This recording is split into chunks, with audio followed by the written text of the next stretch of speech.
Sienna, I want a divorce, Xander suddenly said as I was doing the dishes. His words hit me out of nowhere, leaving me stunned. What? Why? I asked, trying to make sense of the situation. Xander's response came quick. I'm about to inherit $6 million. It's a lot of money, but it's mine, and I'm not planning on sharing it with you. I couldn't understand why he was talking about a divorce just because of some money. What does that have to do with anything? I asked, confused. The truth is, I only stayed with you for the money. Your paycheck isn't much, but it's better than nothing. So I put up with this marriage. But now, with this $3 million, I don't need you anymore. I want to live a carefree life on my own, so let's just end this, he said, bluntly. I stayed quiet for a moment, letting his words sink in. Then I simply said, fine. If you're that sure, then sell the house. It'll take care of the mortgage too. Xander looked surprised. He probably expected a fight, but I was tired. This was my way out of the draining life I had been living. I grabbed some papers and slammed them onto the table in the living room, feeling a sense of finality. Let me tell you a bit about myself. My name is Sienna. I love kids and work as a preschool teacher. I met Xander, who's 2 years older than me, through a mutual friend. We've been married for nearly 8 years now. We bought this house thinking we'd start a family soon. Back then, I believed we had a bright future ahead of us. But not long after we tied the knot, Xander's attitude changed. He became obsessed with money. Before we got married, he always told me how great my job was. But that changed, and soon he started belittling me. Sienna, all you do is play with kids all day while I'm working my butt off. You've got it easy. People like you are freeloaders, he'd say. And soon, that became his favorite insult. Being a preschool teacher isn't easy. Every child is different, and we're responsible for their well-being. But Xander didn't care about that. He never listened. His words would sting, and I often cried alone, feeling helpless. The reason we never had kids? That was all Xander too. Anytime I mentioned wanting children, he'd shoot it down. If you've got time to think about kids, you should be working more. We've got a mortgage, taxes. What are you even thinking? His voice would rise, and I'd stay quiet, feeling like I had no say in my own life. Sure, Xander earned more than me, but it wasn't by much. His paycheck was only a few thousand more than mine, yet he acted like it made him so much more important. He'd always hold it over my head. Meanwhile, I took pride in my job, and his constant criticisms cut deep. It was humiliating, and it made me question my worth. To make things worse, he started wanting more time alone. I could live by myself, you know, he'd remind me. But I've stuck around out of necessity. Don't forget that. His constant belittling made me wonder if something had changed at work. He was working longer hours, doing more overtime, yet his salary didn't seem to be increasing. I knew this because I managed our finances. He wasn't bringing in more money, despite all his complaints. Maybe that's what made him so angry, because he started lashing out more often.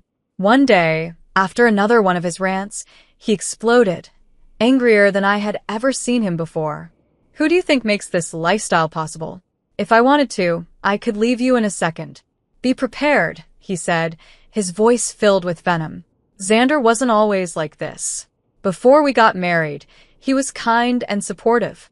But after that outburst, things between us got worse. We barely talked anymore. The distance between us grew, and I felt more alone than ever. Then came Thanksgiving. We visited Xander's parents, and as we sat around the table, his mother brought up a topic I had been thinking about for years. You've been married for 8 years now, right? Sienna, I remember you used to say you wanted kids soon. Have you decided how many you want? Finally, I thought, a chance to talk about this openly. But before I could respond, Xander jumped in. Mom, we're not having kids. Sienna and I have talked about it, and we've decided not to. I was shocked. What? That's not true. I started to say, but Xander cut me off, lying through his teeth. Yeah, she hates the idea of having kids. She says it's enough dealing with them at work. Wait, what are you talking about? I tried to explain, but Xander just kept talking. Mom, can you please stop bringing it up? It's stressful for Sienna too. His mother nodded, clearly uncomfortable. Well, If that's what you've decided, that's fine, she said, before leaving the room. In the car on the way home, I confronted him. Why would you say that? I love children and want to have them. You're the one who's always saying no. Xander shrugged. We can't afford a child because you don't work full-time. Once you start making as much as me, we can talk. Until then, don't bother. I felt my heart sink. I thought preschool teachers earn more. What a letdown, he added, shaking his head. I couldn't believe what I was hearing. Xander went on, laughing. From the start, I never wanted kids. They're just too expensive, and I'd rather spend that money on myself. I sat there in silence, shocked by his words. Everything he said made me feel small, worthless. At that moment, I realized just how broken our relationship was. Zaria's father seemed like a very polite man, but I didn't feel comfortable sharing my personal issues with him, especially since they were so embarrassing. These weren't problems I could easily talk about. However, Zaria was persistent. Miss Sienna, I can tell something's bothering you. You should talk to my dad, Zaria said with genuine concern. I smiled, trying to ease her worries. Thank you, Zaria. I really appreciate your concern, but some things are hard to talk about, even with someone close. Her father gently chimed in. I understand. It's tough to open up, but my daughter is really worried about you. If there's anything going on, please let me help. To my surprise, he handed me his business card, and when I looked at it, I saw his title. That moment felt like a turning point for me. It was then that I made the decision to take revenge on Xander. I wasn't going to let him walk all over me anymore. Just as I was preparing for my next steps, Xander came to me out of the blue. Hey, how about we get a divorce? He asked casually, as if he were discussing what to have for dinner. It had been a while since Xander came home early, and we were sitting down to eat together. My hands, busy washing dishes, froze mid-motion. Maybe he thought I was caught off guard by his sudden proposal because he grinned smugly. You might not like it, but my mind is made up, he said, looking far too pleased with himself. May I ask why? I said, trying to keep my voice calm. Well, I've got a huge sum of money coming my way. Do you want to know how much? $6 million. That's right, $3 million, Xander said, even though I hadn't asked for any details. He just kept talking, his excitement obvious. I've stayed with you because, well, your paycheck isn't much, but it's better than nothing. But now that I've got $3 million, I don't need you anymore. Let's end this quickly. You're probably tired of being a leech anyway. The words stung, but I didn't let it show. Where did all that money come from? I asked, feeling suspicious. That's none of your business. We're strangers now, he replied coldly. All right, I understand. Let's separate then, I said without hesitation. Xander was clearly taken aback by how easily I agreed. I guess he thought I'd beg him to stay, or cause a scene. I'm not planning on staying in this tiny house any longer, he continued. I'm thinking of using the money to move into a mansion, so I'm selling this house too. That's fine, I said, feeling a strange sense of relief. I'll start looking for an apartment. You can take care of the mortgage on this house, right? Yeah, I'll pay it off. That's only fair, Xander muttered, sounding like he was doing me a huge favor. After all, I'm the one with the money now. Thanks, that would be great, I said, staying calm, though a storm of emotions was brewing inside me.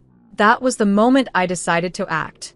I began packing, searching for a new place to live, and setting up my escape. The days became busy as I planned my move and prepared for my future, free from Xander's toxic presence. When the divorce process was almost finalized, I set up a meeting with Xander to go over the details. I'll leave the mortgage payments to you, Xander, I said, sliding a document across the table. I don't want any arguments later about what was said or not, so I've written everything down. Please sign this agreement. Fine, Xander huffed. As long as you don't start complaining about it later. I held back my frustration as he added yet another unnecessary remark, as if he couldn't help but be condescending. It was infuriating, but I stayed composed. As he skimmed through the agreement, his eyes stopped on one section. Wait, what's this about alimony? Why should I be the one paying? If anything, you should be the one paying since you don't work full-time. I stayed calm, even though his arrogance made my blood boil. You thought you could get away with this, didn't you? You're so naive, I said, sliding some documents across the table. Xander's face paled as he looked at them. Thanks for all the overtime you've been working lately, I said, my voice dripping with sarcasm. You must really love your job, don't you, Xander? Or should I say, you love spending time with your mistress? I laid down a photograph in front of him. It showed Xander with another woman, looking far too cozy together. This woman is just a junior colleague. We're not doing anything. You're trying to set me up, he stammered, trying to defend himself. Oh, really? I said, handing him another photo. This one of Xander and the same woman entering a hotel together. Still want to deny it? For some reason, instead of admitting defeat, he got even angrier. This has to be fake. Do you know how advanced photo editing is these days? You really think you can trick me with this? I sighed, realizing he wasn't going to admit to anything easily. But I had anticipated this. This isn't something I put together, I said, standing up. I think they'll be here soon. Just then, the doorbell rang. Xander looked nervous, clearly not knowing what to expect. I opened the door and led my guests into the living room. This is my attorney, I introduced him. The evidence was gathered by a private investigator, so there's no chance it's fake. If you doubt it, we can call them right now. My lawyer, with a confident smile, turned to Xander. I'm here to assist with the divorce proceedings. If you have any questions about the photographs, feel free to ask. Xander's face went pale, and he started to panic. His claims of working overtime had been a lie. The investigator found out that he wasn't staying late at the office. He was leaving on time and spending his nights with his mistress. That's why his income hadn't changed, despite all his so-called overtime. Finally, everything made sense. Xander's recent obsession with wanting to be alone had nothing to do with needing space. He was seeing someone else, and he was too arrogant to think he'd ever get caught. The private detective I hired was highly skilled, and it was all thanks to Zarya. Her father, as it turns out, is the CEO of a well-known company. When Zarya said her dad was a superhero, she wasn't exaggerating. After hearing about my situation, he immediately contacted a private detective agency and introduced me to a lawyer. At first, I thought it was overkill, but the more I uncovered about Xander, the angrier I became. That's when I decided to go all in. You think you're so clever, Xander sneered. You want alimony? Fine, I'll give it to you. I've got $6 million. I can afford it. Now, if we're done here, leave. I never want to see your face again. I would have left even if you hadn't said that. From now on, if anything comes up, we'll talk through the lawyer. Don't contact me directly. Who would ever want to see you? Xander spat out his final words. I packed my things in silence and left the house. Xander's arrogance never ceased to amaze me, even in the final moments of our marriage. I thought my chapter with Xander was closed, but a few months after settling into my new apartment, something unexpected happened. While I was adjusting to my new life, Xander reappeared. My stress had vanished after the divorce, and though the end of my marriage had been shocking at first, I felt nothing but relief. I didn't love him anymore. Then, one day, Xander showed up at my apartment, banging on the door and yelling, "Please listen to me." Reluctantly, I let him in. What do you want? I've told you I don't want anything to do with you anymore. Xander had the audacity to smirk as he glanced around my apartment. You've got a nice place here. If there are 2 rooms, I'll move into 1. We can live together again, right? What are you talking about? I said, disgusted. There's no way I'm living with a stranger. Don't be so cold. We were married once, remember? We're legally strangers now, I said firmly. What do you want? Xander's expression turned pitiful. I need you, Sienna. I realized that I made a mistake. You were always the best thing for me. I was confused. You were living in a mansion with your mistress, Xander. You didn't need me then. That was just a moment of confusion, he pleaded. I need you, Sienna. You still love me, right? I stared at him, completely bewildered by his desperation. Didn't you tell me you didn't need me anymore because you were getting $6 million? Why don't you go find another wife with all that money? Xander started to cry. I thought I'd won the lottery. I thought I had $3 million, but I misread the numbers. I jumped the gun, and now I've got nothing. I was too stunned to speak. I was looking for an excuse to leave you. I thought with 3 million, I could do whatever I wanted. I badmouthed my boss and quit my job, thinking I was set for life. But when I found out I had no money, my mistress left me. Now I have nothing, no job, no money, no home.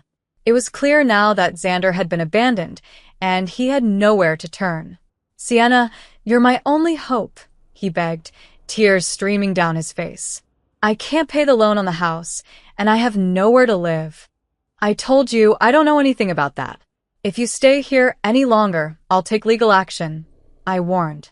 Don't forget the agreement you signed during the divorce. If you break your promise, I'll claim 5 times the alimony. That's enough, Xander shouted, his face contorted with anger. He raised his hand as if he were about to hit me. Are you seriously going to hit me? I asked, my voice steady. If you lay a hand on me, I'll call the cops immediately. There are security cameras in this apartment complex. Even if you run, your face will be caught on video.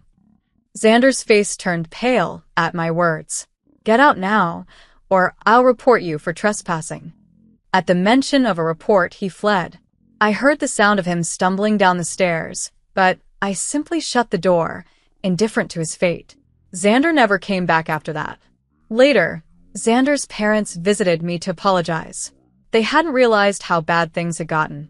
When I asked about Xander, they told me that he'd fractured his leg falling down the stairs that day and had to be hospitalized for 2 months. His medical bills piled up, and on top of that, he still had the mortgage and alimony to pay. Desperate, he begged his old boss to let him work remotely, but his resignation had been so rude that they refused to rehire him. His parents even had to help cover the alimony, and Xander was left scrambling to find work. Once everything had settled down, I visited Zaria's house. Her father greeted me warmly. I've always wanted to meet you. Zaria talks about you all the time. I didn't expect us to meet under these circumstances, but I'm glad everything has been resolved. I smiled, feeling grateful for the support that had come my way. Zaria's father truly had been my superhero after all. I just made a few calls. I'm glad it worked out, Zaria's father said with a modest smile. Zaria chimed in, beaming. I'm so happy to see Miss Sienna smiling again. I felt a deep wave of gratitude wash over me. Zaria and her father had truly been life changers. My husband had looked down on me for being a preschool teacher, but it was my job that had shaped me into the person I am today. Through this experience, I realized the importance of cherishing every encounter and relationship in life. With renewed purpose, I smiled to myself. I loved my job more than ever and felt determined to keep doing my best, both for myself and for the children I taught. It was time to move forward, stronger than before.